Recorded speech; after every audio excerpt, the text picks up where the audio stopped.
Taylor so actually bad. mad about the shirt? No, she laughed. She laughed her ass off. She has a good sense of humor. How many kegs of garage beer will be at that reception? Man, I can't even count that high.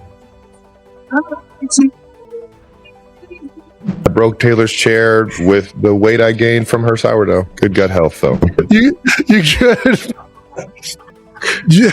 Taylor's gonna kill me. Hi, it's Taylor. I just wanted to send a message to all the athletes that are competing in the Olympics.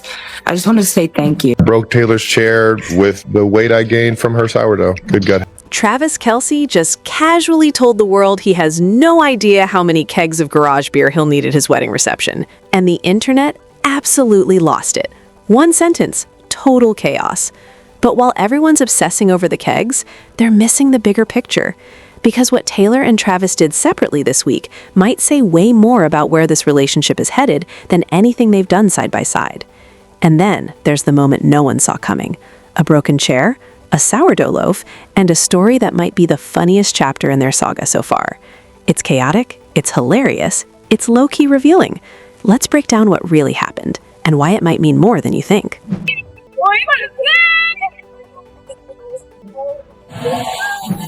Let's start with Super Bowl weekend, because Travis Kelce didn't just make an appearance, he owned the moment. At the New Heights Super Bowl party he co-hosted with his brother Jason, Travis was completely in his element. Relaxed, confident, surrounded by teammates, close friends, and the kind of inner circle that feels more like family. He wasn't performing, he wasn't posturing, he was just radiating the energy of someone who's genuinely at peace with where life has taken him. Then came the moment that set social media on fire. With cameras rolling and the crowd buzzing, someone shouted a question about how many kegs of garage beer would be at the wedding reception. Without even hesitating, Travis flashed that signature grin and fired back that he couldn't even count that high. It was quick, it was effortless, and somehow, in true Kelce fashion, it turned into one of the most talked about lines of the weekend. How many kegs of garage beer will be at that reception? Man, I can't even count that high. Now, here's the part that made it even more interesting.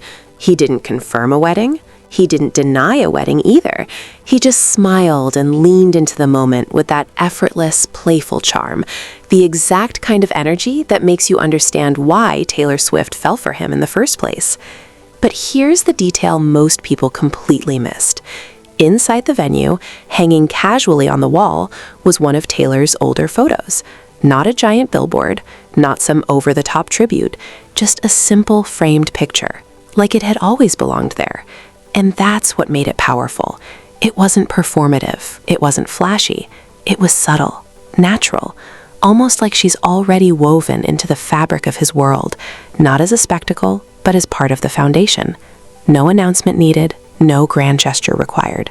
Sometimes the quiet details say the most.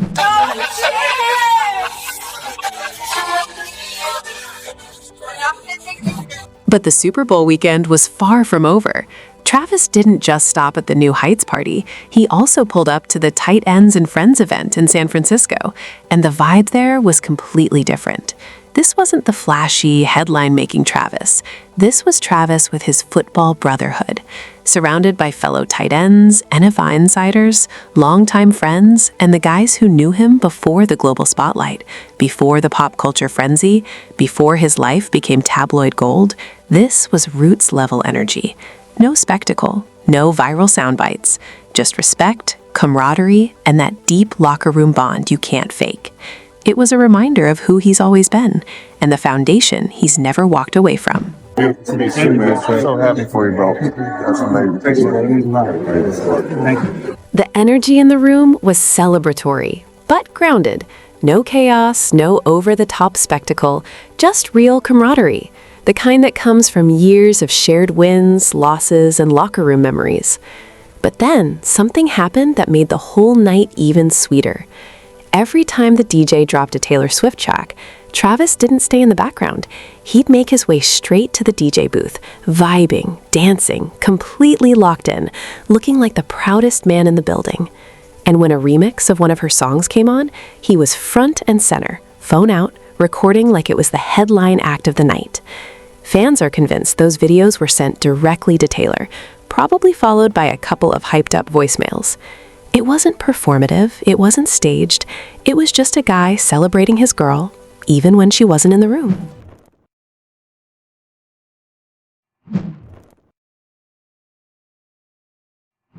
He danced to the remix of one of her newer tracks with so much hype that the entire section around him caught the energy. You could see it.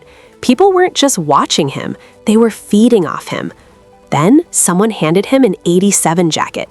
He took it with the biggest grin, like a kid on Christmas morning. The vibe, as Travis later described it, was electric.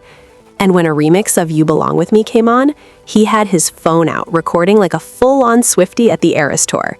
Except this fan just happens to be a 3-time Super Bowl champion who's dating the artist. And that's the thread running through this entire week. Taylor wasn't physically there, but she was everywhere. She wasn't at the party, she wasn't at the golf tournament, she wasn't spotted anywhere near the Super Bowl chaos. And yet, her presence was woven into every moment. That's what a secure, healthy relationship looks like. It's not about constant proximity or making every red carpet appearance together. It's about two people who are so grounded in what they have that they can live full, independent lives and still stay completely connected. This isn't distance. This is trust. And if you followed Taylor's relationship journey over the years, you know how significant that shift really is. Now, while Travis was lighting up Super Bowl weekend, Taylor was making a completely different kind of impact. She released a personal message for the 2026 Winter Olympics, and it was the kind of moment that makes you stop scrolling. No glitter, no spectacle, just sincerity. She spoke directly to the athletes, thanking them for the sacrifices most people never see. She acknowledged the years of discipline, the quiet setbacks, the unseen work behind the podium finishes, and she expressed genuine gratitude for being able to witness their excellence on the world stage. It was powerful, poised, purposeful. 2 different rooms, 2 different energies, but the same underlying theme: confidence, stability, growth.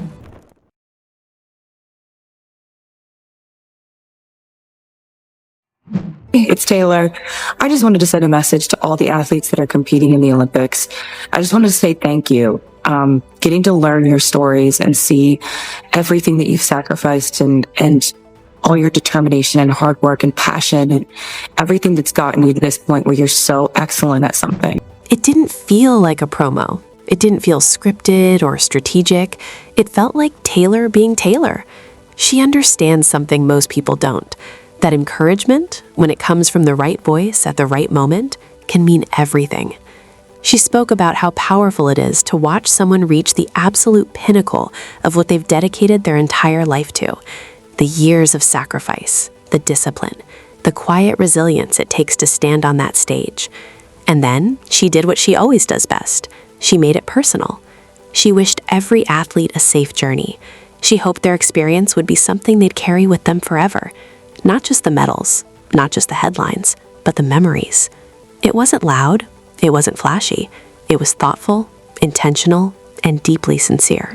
It's just really inspiring, and I am very grateful for everything you've done to get to this point in your life, and grateful that you've brought us all along with you on this journey so we get to watch you do that. The timing made it even more fascinating. While Travis was fully immersed in football culture, soaking in Super Bowl energy, surrounded by teammates and lifelong friends, Taylor was speaking on a global stage about inspiration, excellence, and legacy. 2 completely different arenas, 2 completely different audiences, both operating at the absolute peak of their influence. And that parallel says everything. They're not orbiting each other's worlds. They're thriving in their own and choosing each other from a place of strength. That's power. That's balance. That's why it works. Now let's talk about the WM Phoenix Open, because this might have been my favorite Travis moment of the entire week. He showed up with a golf club in hand, looking completely relaxed. No pressure, no headlines to manage, just a guy ready to have a good time. And if you've never seen the Phoenix Open, understand this. It's not polite claps and whispered commentary. It's loud. It's chaotic. It's basically a full-blown outdoor party that just happens to have golf happening in the middle of it. And Travis, he fit in flawlessly. He was shaking hands, signing autographs, hyping up the crowd like he was back in Arrowhead. At one point, he launched an absolute bomb of a shot, and instead of a quiet nod, he broke straight into air guitar like he just scored a game-winning touchdown in the Super Bowl. Pure chaos, pure joy, pure Travis. And honestly, that carefree confidence might be the most telling part of this entire week. It looks pretty good from there. I think he's looking a little right. Oh, is it drawing? Oh my God! Are you kidding me? I think Taylor Swift's going to write a song about it. Someone caught him singing along to a remix that blended So High School with another track, and he was all in. No hesitation, no playing it cool, just full volume, fully committed joy. And when cameras captured him nearly hitting an ace, someone asked where that ranked among his athletic accomplishments. Travis just laughed and said he was glad they didn't show the other 17 attempts. That's the magic of him. He doesn't take himself too seriously, and that's exactly why people love being around him. Everyone in his orbit looked genuinely happy, like his energy was contagious.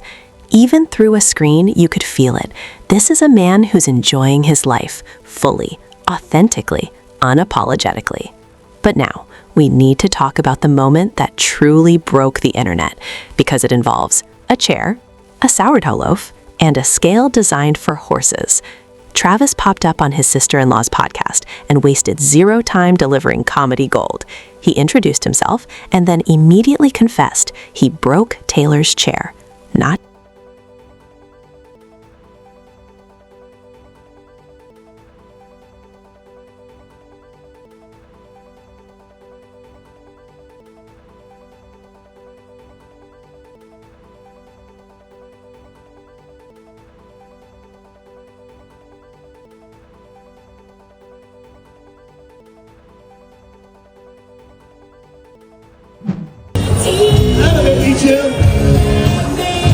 And somehow, it gets even better.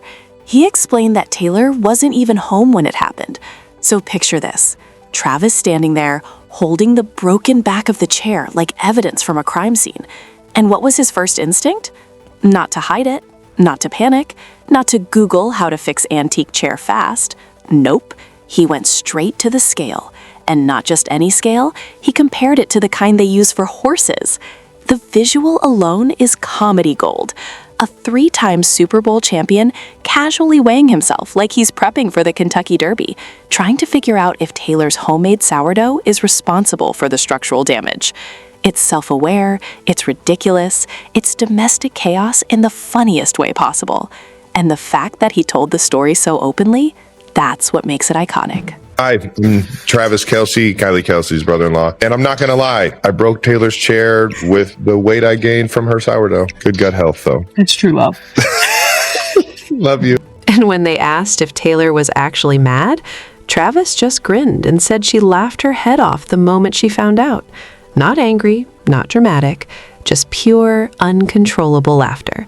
The kind that makes a messy, chaotic moment somehow unforgettable. I immediately went over to the scale, though. I had to see where we were at. You had to check yourself a little No bit. Job January has been exactly that. He went on to say that Taylor has an incredible sense of humor.